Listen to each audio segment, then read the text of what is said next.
Afridi squinted at the rising sun, another day patrolling the line of control. He adjusted his rifle, the weight familiar. They called it a line, but it felt like a chasm, dividing not just land but people. He thought of Gautam, his friend on the other side. They had met during a rare ceasefire, sharing stories and laughter. Gautam, with his quick wit and even quicker smile, felt closer than a brother. Afridi treasured their bond, a fragile bridge over troubled waters. They were both young then, fresh recruits in their respective armies. The weight of history, the generations of conflict, seemed distant. What did they care about Kashmir, about borders drawn in blood? Their friendship was their reality, a shared humanity that transcended the uniforms they wore. They would meet secretly, exchanging letters, sharing dreams. Afridi dreamed of opening a chai stall, Gautam of becoming a teacher. Simple dreams, yet impossible in a land divided.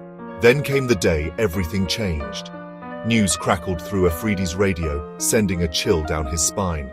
A terrorist attack, they said. Casualties on both sides. His heart pounded as he listened, a knot of dread twisting in his gut. His commanding officer's voice, grim and resolute, confirmed his worst fears. Gautam, he whispered, the name a prayer and a lament. The news spread through the ranks like wildfire, leaving a trail of grief and anger. Gautam, they said, lost his brother in the attack. Afridi's blood ran cold. He knew what this meant, the inevitable spiral of revenge. The fragile bridge they had built, their shared humanity, crumbled under the weight of history. He received a letter from Gautam a week later. The words, once filled with warmth, now dripped with venom. "You are my enemy now," Gautam wrote. The words a searing brand on Afridi's soul.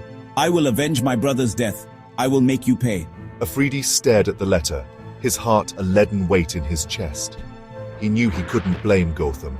The pain of loss, the thirst for vengeance consumed everything. Yet a part of him clung to the memory of their friendship, a flicker of hope in the encroaching darkness. But the drums of war beat louder, drowning out the whispers of peace.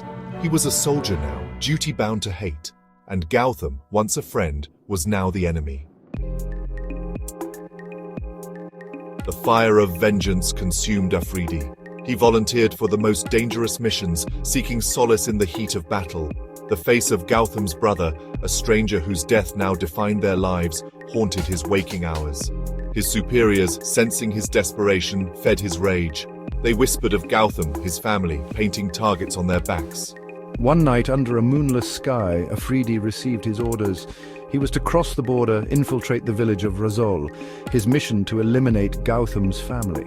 The order struck him like a physical blow. He was a soldier, trained to kill. But this felt different. This was personal. This was Gautam. He thought of Gautam's letters, filled with longing for home, for his family. He pictured Gautam's mother, her eyes crinkled with laughter, offering him chai and warmth. Could he do it? Could he spill the blood of innocence? The question gnawed at him, a moral tempest within his soul. Under the cover of darkness, Afridi crossed the line of control. He moved like a phantom, his heart heavy with dread. Razol, nestled amidst emerald rice paddies, seemed untouched by the conflict that raged around it.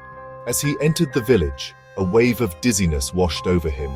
He stopped, his hand instinctively reaching for the pistol tucked in his waistband. He saw her then, a young woman, her face framed by a cascade of dark hair, her eyes reflecting the moonlight.